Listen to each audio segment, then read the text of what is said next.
नमस्कार दोस्तों, स्वागत है आपका हमारे चैनल पे। मैं हूं सुमन और ये है अनुराग।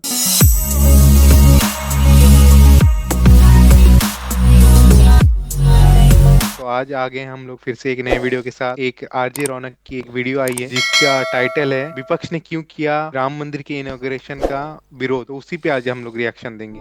आइए देखते हैं। जय श्री राम दोस्तों। जय श्री 22 राम। जनवरी को अयोध्या में भगवान राम जी के मंदिर की प्राण प्रतिष्ठा से पहले जैसा माहौल बन रहा है ना, ऐसा शायद ही पिछले 500 सालों में कभी बना होगा। बिल्कुल। ऐसा लग रहा है मानो प्रभु श्री राम वनवास खत्म होने के बाद पहली बार अयोध्या आ रहे हैं।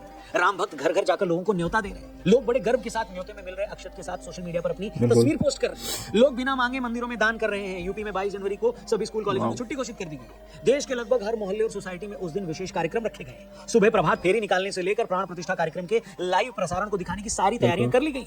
अपने आसपास में ऐसे एक इंसान को नहीं जानता जो इस दिन को लेकर उत्सुक ना हो, या ये कहूं कि इमोशनल ना हो, भावुक ना हो। मगर क्या आप सोच सकते हैं, जब देश भर में 100 करोड़ से ज्यादा हिंदू इस दिन को लेकर इतने उत्सुक हैं, भावुक हैं, वहीं देश की सबसे बड़ी पार्टी के नेताओं ने मंदिर की तरफ से मिले न्योते को ही ठुकरा दिया। सोनिया गांधी और मल्लिकार्जुन खड़गे अयोध्या नहीं जाएंगे। कांग्रेस पार्टी ने राम मंदिर का न्योता ठुकरा दिया है। मतलब आम आदमी जो बेचारा मोहल्ले के पुजारी से लेकर मोहल्ले के वॉलंटियर से न्योते के अक्षत को लेकर भी इतना गदगद है कि मानो स्वयं अयोध्या से न्योता आ गया हो, और यहाँ हमारे कुछ नेता मंदिर ट्रस्ट की तरफ से मिले आमंत्रण को ही उल्टी डाक से वापस भेज रहे हैं। ये लॉजिक दे रहे हैं कि आस्था तो लोगों का निजी विषय है, अभी तो मंदिर बना भी नहीं है। बीजेपी और आरएसएस इस कार्यक्रम के जरिए पॉलिटिक्स कर रहे हैं। भाई लोग एक बात ना समझ से परे है कि बीजेपी की पॉलिटिक्स करने का प्राण प्रतिष्ठा कार्यक्रम में न आने से क्या लेना देना। बीजेपी तो राजनीतिक पार्टी है, उसके राज में राम मंदिर बन रहा है, सालों तक राम मंदिर उसका मुख्य एजेंडा भी रहा है। तो आज वो इसका क्रेडिट लेगी कि नहीं लेगी? बीजेपी वाले भी तो पार्टी चला रहे हैं ना, वो कोई गरीब किसानों को सस्ते बीज बेचने वाली कोई एनजीओ तो चला नहीं रहे हैं। और बीजेपी को छोड़िए, आप तो ये देखिए ना कि आपको इस कार्यक्रम में जाना है या नहीं। अकेले बीजेपी थोड़ी ना हिंदुओं की पार्टी है। हेलो, आपको भी तो लाखों करोड़ों की तादाद में हिंदू वोटर्स वोट देते हैं। क्या आपको नहीं लगता कि इस तरह के कार्यक्रम का बहिष्कार करके आप अपने ही लाखों वोटर्स का दिल दुखा रहे हैं? और ये मैं नहीं कह रहा हूँ, खुद कांग्रेस के लोग कहने लगे। कांग्रेस के नेता आचार्य प्रमोद ने तो साफ कह दिया कि कांग्रेस के यूं कार्यक्रम में न जाने के फैसले से वो बेहद दुखी है।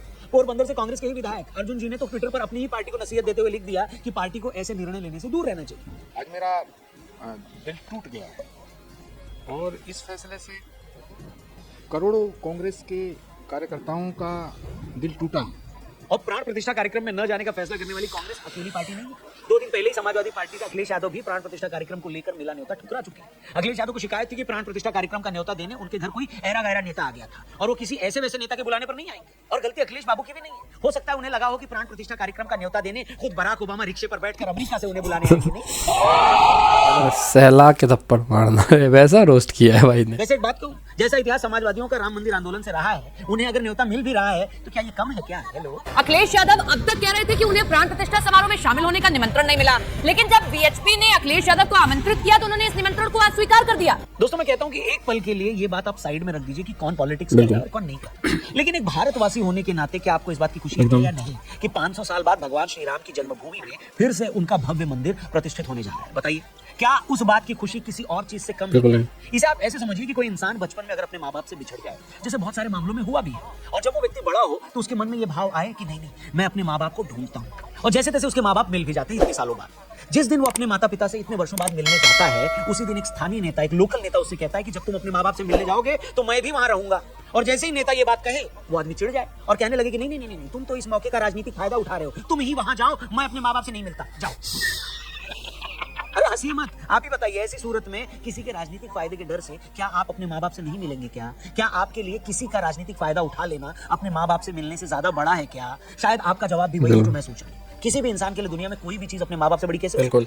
बस इतनी सी बात है जो हमारी कुछ सियासी पार्टियों को, पॉलिटिकल पार्टियों को समझ में नहीं आ रही है। यही कांग्रेस जो कुछ दिन पहले तो चिल्ला चिल्ला कर कह रही थी कि बीजेपी वाले कौन होते हैं हमें न्योता देने वाले, भगवान राम क्या बीजेपी के हैं? वो तो हम सबके हैं। तो भैया, जो राम कल तक आपके भी थे, आज वो बीजेपी की वजह से पराये कैसे हो गए? इसमें हमें जाने में क्या आपत्ति है? और सोनिया जी तो बहुत पॉजिटिव है इस मामले में। या निमंत्रण मिला है, या तो वो जाएंगी या डेलीगेशन हम लोग जाएंगे।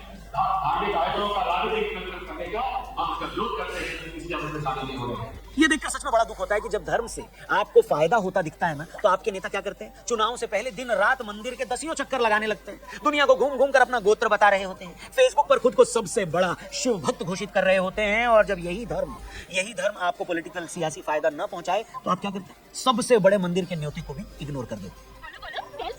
और अगर आप ऐसी पॉलिटिक्स करोगे तो आपके विरोधी भी तो फिर ढूंढ ढूंढ कर चीजें सामने लाएंगे ना। कांग्रेस के राम मंदिर की प्राण प्रतिष्ठा के कार्यक्रम का न्योता ठुकराने के बाद अब इनके विरोधी एक नया मुद्दा ढूंढ लाए। उनका कहना है कि कांग्रेसियों के पास राम मंदिर की प्राण प्रतिष्ठा में शामिल होने का वक्त तो है नहीं, मगर पार्टी के वरिष्ठ नेताओं के पास हमेशा से बाबर की कब्र पर मत्था टेकने में लग जाते रहे। विपक्षी इस बात को साबित करने में लग जाते हैं कि कांग्रेस के लोग हमेशा बाबर के समर्थक और मंदिरों के खिलाफ रहे हैं। अब दुनिया ये याद दिलाने लग गई है कि कैसे सोमनाथ मंदिर में जाकर शिवलिंग स्थापित करने को लेकर नेहरू जी उस वक्त के राष्ट्रपति डॉक्टर राजेंद्र प्रसाद जी से भिड़ गए थे। कांग्रेस के नेता मणिशंकर अय्यर इस बारे में अपनी किताब में लिखते हैं कि 11 मई 1951 उस टाइम के राष्ट्रपति डॉक्टर राजेंद्र प्रसाद को सोमनाथ मंदिर में शिवलिंग स्थापित करने और मंदिर का उद्घाटन करने के लिए वहां जाना था, मगर डॉक्टर राजेंद्र प्रसाद को सोमनाथ मंदिर जाने से रोकने के लिए नेहरू जी ने कैबिनेट की औपचारिक बैठक बुला ली और फैसला लिया कि राष्ट्रपति को वहां जाने से रोका जाए। उन्हें यह तक बताया गया कि संविधान राष्ट्रपति को इस बात के लिए मजबूर करता है कि वो कैबिनेट की सलाह की कदर करें।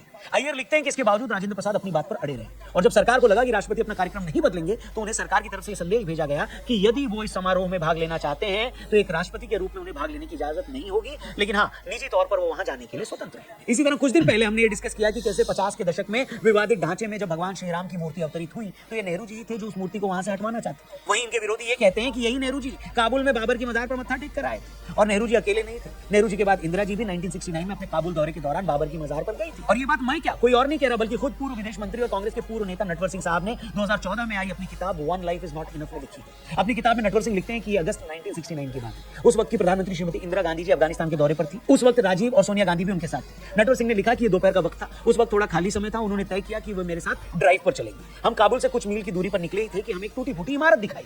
इमारत देखकर इंदिरा जी ने अपने अफगान सुरक्षाकर्मी से पूछा कि ये क्या है। उस कर्मचारी ने बताया कि ये बागे बाबर है, यानी बाबर का मकबरा। ये सुनने के बाद इंदिरा जी ने तय किया कि वो वहां जाएंगे। नटवर सिंह ने कहा कि अचानक कार्यक्रम बनने से सुरक्षाकर्मी भी थोड़ा मुश्किल में पड़ गए क्योंकि प्रोटोकॉल के मुताबिक वहां उतनी सुरक्षा नहीं थी, लेकिन कुछ ही देर में हम मकबरे की तरफ बढ़ गए। नटवर सिंह ने अपनी किताब में लिखा है कि इसके बाद इंदिरा जी बाबर के मकबरे के सामने खड़ी हुई और हल्का सा सिर झुकाया। अब ध्यान से सुनिएगा, बाबर की मजार पर सिर झुकाने के बाद इंदिरा जी बोली कि मुझे लगा कि मैंने खुद को इतिहास से जोड़ लिया। मतलब बाबर की मजार पर सिर झुकाने के बाद इंदिरा जी को खुद को इतिहास से जोड़ने की सुखद अनुभूति हुई। वेल, कांग्रेसी नेताओं का बाबर की मजार पर जाने का कोई आखिरी मामला नहीं था। कई मीडिया रिपोर्ट्स में यह भी दावा किया गया है कि 2005 में जब मनमोहन सिंह साहब देश के प्रधानमंत्री थे और वो अफगानिस्तान दौरे पर गए तो राहुल गांधी भी उस वक्त उनके साथ थे और राहुल गांधी हर उस जगह गए जहां मनमोहन सिंह गए। राहुल गांधी प्रधानमंत्री के साथ उस वक्त अफगानिस्तान के राष्ट्रपति हामिद करजई से मिलने राष्ट्रपति भवन गए और उस दौरे में वो काबुल में बाबर की मजार पर भी गए। मतलब नेहरू जी से लेकर इंदिरा जी और राहुल गांधी तक तीनों नेताओं के बारे में यह दावा किया जाता है और कई प्रमाण भी दिए जाते हैं कि वो काबुल में बाबर की मजार पर गए और वहां अपनी श्रद्धांजलि भी व्यक्त की। तो इस पर कांग्रेस के विरोधी क्या कहते हैं कि वो बाबर जिसने अयोध्या में स्थित राम मंदिर गिरवाया, वो राम मंदिर जिसका 80 के दशक में ताला खुलवाने के अलावा किसी कांग्रेस के नेता ने उसे बनवाने की कोशिश नहीं की, आज वही कांग्रेस जब राम मंदिर बन रहा है तो उसके प्राण प्रतिष्ठा कार्यक्रम में नहीं जा रही। क्यों? अब इसके बाद क्या कहा जाए, क्या जोड़ा जाए और क्या ही समझाया जाए, सिवाय इसके कि जब 5 महीने बाद चुनाव का रिजल्ट आएगा तो सबसे बड़ी बेवफा ईवीएम ही निकलेगी। उन नतीजों के वक्त इन पार्टियों को यह समझ में नहीं आएगा कि राम मंदिर जाने का यह मतलब नहीं होता कि आप मुसलमानों के दुश्मन हैं। राम मंदिर जाने का यह मतलब भी नहीं होता कि हर हिंदू मोदी को ही वोट दे देगा। मगर राम मंदिर की प्राण प्रतिष्ठा में न जाने का यह मतलब जरूर होता है कि आपके लिए आपका पॉलिटिकल फायदा 100 करोड़ लोगों की आस्था से ज्यादा बड़ा है। मंदिर ना जाने पर आज आप में से कुछ लोग कह रहे हैं कि आस्था तो निजी विषय है, ये एक पर्सनल मामला है, इतना दिखावा क्यों? मगर इन्हीं पार्टियों के दर्जनों नेता इफ्तार पार्टियां देते थे, तब आपको मजहब निजी विषय नहीं लगता था क्या? हेलो सर, जब आपके ही एक नेता ने, जब वो देश के प्रधानमंत्री थे, उन्होंने सीना ठोक कर कहा था कि देश के संसाधनों पर पहला हक अल्पसंख्यकों का होता है, तब आपको नहीं लगा कि धर्म निजी विषय होता है? हेलो, और आज जब 500 सालों के इंतजार के बाद, मंदिर की लड़ाई में हजारों लोगों की शहादत के बाद भव्य राम मंदिर का उद्घाटन होने जा रहा है तो अचानक आपको धर्म निजी विषय लगने लगता है? क्या बात? मैं तेरा दोगलापन उठाता हूँ। क्या दोगलापन है या नहीं है ये जनता को डिसाइड करने देते हैं। यहाँ हम फिर से अंडरलाइन करेंगे कि बतौर राजनीतिक पार्टी हमारे को किसी से कोई लेना देना नहीं है, कोई मतलब नहीं है, और न ही ये वीडियो देखने वाले हमारे ज्यादातर दर्शकों का किसी से कोई मतलब होगा या उनको कोई लेना देना होगा। लेकिन देश की जनता का भगवान श्री राम से सरोकार जरूर है, लेना देना जरूर है, और मंदिर की प्राण प्रतिष्ठा में न जाकर आपने उन करोड़ों लोगों की भावनाओं का सरासर अपमान किया है। बात खत्म। बाकी होए वही जो राम रची रखा। हो सकता है 22 जनवरी को अयोध्या न आओ, ये आपसे पहले प्रभु श्री राम की ही इच्छा।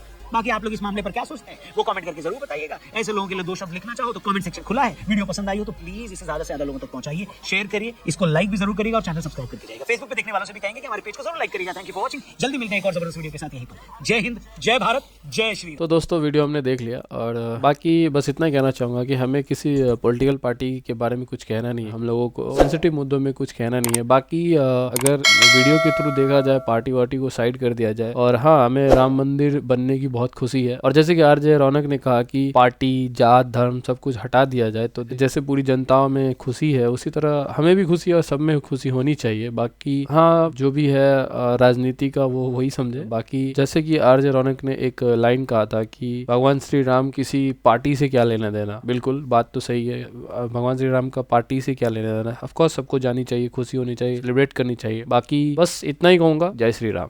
बाकी हम लोगों ने जैसा वीडियो देखा तो उसमें बस वही बोला है जो हम लोग को अच्छा लगा आरजे रौनक का, कि भगवान तो सबके होते हैं, तो उनको कोई किसी पार्टी या फिर किसी भी चीज से नहीं जोड़ना चाहिए, धर्म जाति से। तो जैसे कि सबको खुशी है वैसे ही हम लोग भी जैसे बोल रहे हैं कि हम लोग को भी खुशी है।